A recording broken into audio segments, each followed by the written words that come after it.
Hey Melbourne, Dr. Ian here, and welcome to the Now. Today, what this little girl and this woman have in common.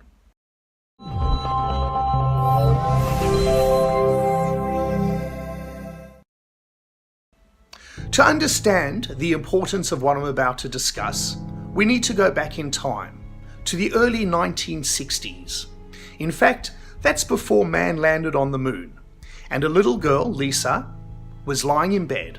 She has severe abdominal pain, is pale, she's nauseous, her eyes are red from crying, she has a bucket next to the bed in case she wants to be sick, and a pounding headache. Because of her condition, she is unable to enjoy life like all children should. Over the next few years, Lisa would miss school to spend the day in bed in a dark room because of her sensitivity to light, the pounding in her head, the nausea, the vomiting, and the abdominal pain.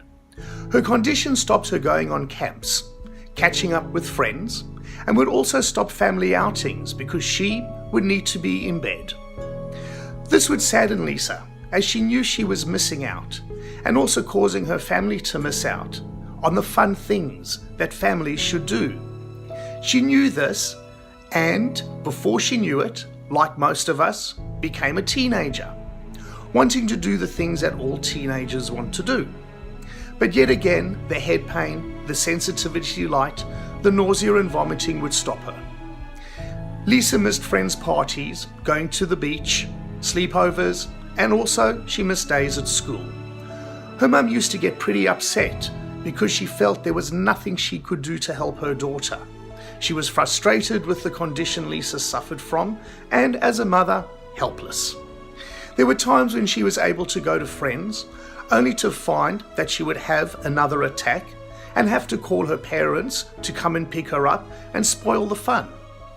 As the teenager became an adult, Lisa got married and had children. The condition now not only affected the fun times, but also affected her own personal family life.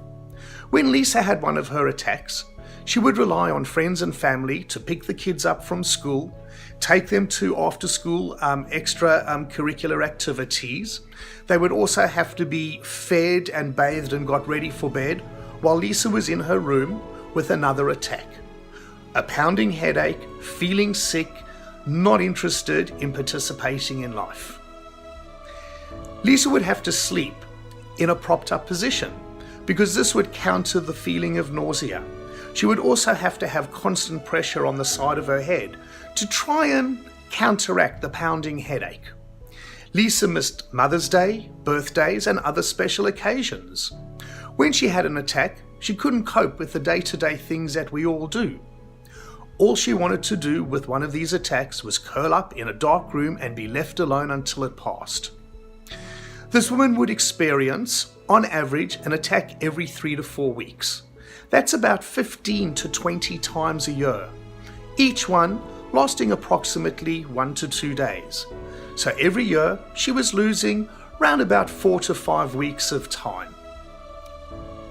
In her late 30s, she went through a divorce, and the frequency of the attacks increased, not surprisingly since she was under a lot of stress at the time, and ultimately had to put up with these attacks.